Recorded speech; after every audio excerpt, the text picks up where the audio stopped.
La paz esté con ustedes. Amigos, me encanta el Evangelio de este fin de semana porque es muy desafiante. Y les diré la verdad, a menudo viene a mi mente este Evangelio cuando hago mi hora santa en las mañanas. Y les diré el por qué. En esos momentos, cuando miro al Señor y digo, Señor, dame por favor lo que quiero. Y pienso que todos caemos en ese vicio en la oración. Dame simplemente lo que te estoy pidiendo. Esto es lo que pienso sobre este Evangelio. Escuchamos que Santiago y Juan, los hijos de Zebedeo, se acercan a Jesús y le dicen, Maestro, queremos que nos concedas lo que vamos a pedirte. Ahora bien, puedo hacerles una sugerencia. Ya estamos desde el vamos en una disposición espiritual equivocada. Por estas razones que pienso en esto cuando me muevo a una disposición espiritual equivocada. Cuando comenzamos a decirle a Dios, esto es lo que necesito hagas por mí. Están entonces, ipso facto, en una disposición equivocada cuando rezan de esa manera. La actitud bíblica correcta es siempre, habla Señor, estoy escuchando. Siempre es, no mi voluntad, que se haga tu voluntad. O lo que hago cuando me encuentro diciendo, Señor, dame por favor lo que quiero, es intentar cambiarlo constantemente a, Señor, dame por favor lo que tú quieres para mí. Es que Santiago y Juan aquí están en una disposición equivocada porque están diciendo, nuestros egos son la norma.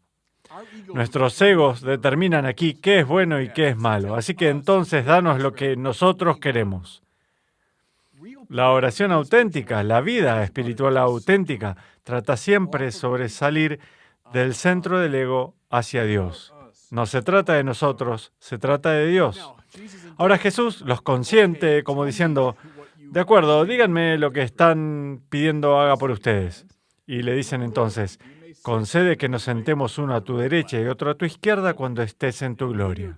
De acuerdo, dentro de su marco de referencia judío, eso tiene algo de sentido. A esta altura están convencidos que Jesús es el Mesías y entonces el Mesías está destinado a ser el rey que va a reinar sobre las 12 tribus de Israel. Y luego, por extensión, será el Señor de las naciones. Esa es su expectativa y entonces están simplemente diciendo, Señor, cuando estés en ese estado glorioso, podríamos estar a tu derecha y a tu izquierda como una especie de primeros ministros. Ellos quieren, en resumen, poder y honor. ¿De acuerdo? ¿El poder y el honor son cosas malas en sí mismas? No. Hablemos del poder en primer lugar. Decimos que Dios es todopoderoso, así que el poder en sí mismo no puede ser algo malo. Y piensen también en cada persona, a través de la historia de la humanidad, que ha logrado algo admirable para bien. Son personas que hasta cierto punto han tenido las riendas del poder, porque el poder significa sencillamente la capacidad de hacer que las cosas sucedan. Puedo hacer que las cosas sucedan si tengo suficiente poder. Bueno, eso es verdad para todas las cosas buenas que han sucedido. Piensen simplemente en Abraham Lincoln, uno de mis grandes héroes. Hizo que sucedieran toda clase de cosas buenas, incluyendo la liberación de esclavos. ¿Habrá implicado eso que Lincoln tuviera que tomar las riendas del poder en algún momento? Se tuvo que involucrar en cierta política sucia de Illinois y tuvo que hasta cierto grado como bajar y ensuciarse y todo eso, de acuerdo, pero necesitó las riendas del poder para conseguir ciertos bienes. Churchill tuvo que abrirse camino a través de la complejidad del sistema político británico para alcanzar finalmente la cima de ese poste enjabonado, para que en un momento clave de la historia de la humanidad pudiera tener las riendas del poder. Gracias a Dios pudo frenar esa tiranía nazi y salvar a la civilización de Occidente. Bueno, eso ocurrió porque fue una persona con poder. Miren también en el orden más espiritual. No piensen ni por un segundo que la Madre Teresa no tenía poder y que no lo sabía, y que no sabía cómo usarlo. Todos los que conocieron a la Madre Teresa, yo no la conocí personalmente, pero sé de mucha gente que sí y que tuvo negociaciones con ella. Ella estaba bien al tanto del hecho de que precisamente al ser un personaje muy respetado, tenía un montón de poder. Podía hacer que las cosas sucedieran y no dudaba en utilizar su poder espiritual para convencer a cardenales y arzobispos y papas de que las cosas se hicieran. Miren la Madre Cabrini, otra de mis heroínas, una gran santa. Una señora pequeña, pero rayos, era poderosa. Y lo sabía, y logró que se hicieran cosas por eso. Tal vez el mejor ejemplo en nuestro tiempo es Juan Pablo II. No tenía tanques ni ejércitos, pero por Dios sí que tuvo poder. Cuando viajó a Polonia en 1979 y dio ese famoso discurso en la Plaza de la Victoria, e inspiró a la gente a corear queremos Dios, por 15 minutos. Lo sabía lo que estaba haciendo, estaba utilizando su poder para obtener un gran bien. De hecho, la caída de la Unión Soviética, la disolución del Imperio Comunista en esa parte del mundo, sin un solo disparo, sucedió a causa de este hombre espiritualmente muy poderoso. Nuevamente, mi argumento es que el poder no es malo en sí mismo. Incluso el pedir poder a Dios no es malo en sí mismo. Pero tenemos que entender, hay una precaución. Podrían decir que Santiago y Juan están buscando poder, queremos estar a tu derecha y a tu izquierda, y están también buscando honor. Ese es un deseo profundo del corazón del hombre, ser estimado, que se lo tenga en alta estima, tener títulos y prerrogativas y posición, que la gente diga, miren esa persona, el título que tiene. El honor. ¿El honor es algo malo en sí mismo? No, decimos que Dios recibe honores. Honramos a los santos, honramos especialmente a la Santísima Madre. Tomás de Aquino lo expresó así. El honor es la bandera de la virtud. Lo expresa con la típica forma atomística yendo a la médula. Hay una gran virtud, un gran bien. Bien, entonces voy a poner una bandera sobre él. Voy a honrar a esa persona, entonces hago notar la virtud de esa persona. Es bueno, no hay nada malo con eso. Dios es honrado, los santos son honrados, la Santísima Madre es honrada. ¿Cuál es el problema? Llegamos ahora al punto neurálgico. Cuando pido por estas cosas del modo equivocado y de acuerdo al espíritu equivocado, causo estragos. El problema aquí con Santiago y Juan no es tanto lo que están pidiendo, es el espíritu en el que lo están haciendo. Señor, danos lo que queremos. En otras palabras, sus egos son ahora la norma. Dame poder para que mi ego pueda ser engrandecido. Dame honor para que mi ego pueda envanecerse. Ahora estamos en serios problemas. Y digo serios problemas. Miren a lo largo y ancho de los siglos. Quiero decir, miren los libros de historia, miren en la gran literatura mundial.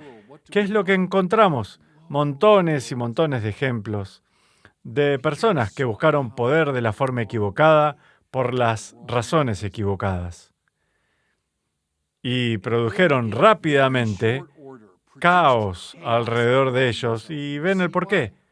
Estuvieron ejerciendo el poder no por amor, ni en beneficio del bien, ni desde el punto de vista de la sabiduría. Recuerden la homilía de la semana pasada. Sino que estuvieron ejerciendo el poder desde el punto de vista del ego y en beneficio del ego. Tienen personajes como Julio César y Herodes, hasta Napoleón y Stalin y Pol Pot. El caos que estos personajes desataron a su alrededor a partir del abuso de poder, buscándolo del modo equivocado y para los propósitos equivocados. Piensen en personajes de la literatura. Macbeth es un buen ejemplo. Creo que Macbeth, más que poder, quería honor, ser el rey. Estas brujas han predicho que seré rey y se está haciendo realidad, y si fuera rey.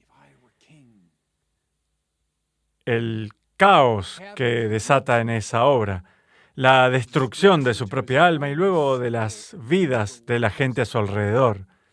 Porque una vez que tienes ese bicho en ti, tienes esa hambre constante de recibir honores, nada te detendrá. Ahora bien, compañeros pecadores, saben de qué estoy hablando, Macbeth y las personas en el alto nivel, pero todos nosotros caemos en esta tentación. Obtener esa posesión, obtener ese título. Empezaré con los chismes, destruiré reputaciones, usaré y manipularé gente. Haré daño todo a mi alrededor a partir de esta hambre y sed de honor. Honor para beneficio de Dios, estupendo. El famoso adagio de Ignacio de Loyola, ad maiorem Dei gloriam, para la mayor gloria de Dios. Estupendo. Señor, dame lo que quiero tu honor. Estupendo. Adelante. Sé tan audaz como quieras. Señor, dame poder para que pueda llevar a cabo tu voluntad en el mundo. Estupendo, maravilloso. Adelante, pide eso todo lo que quieras, pero no te acerques a Jesús diciendo, Señor, queremos nos des lo que te estamos pidiendo. Ipso facto, están en una disposición espiritual equivocada y peligrosa. En otros relatos de esta historia, en los Evangelios, aquí es donde Jesús presenta al niño pequeño. A menos que cambien y se transformen en alguien como este, no pueden entrar en el reino de los cielos.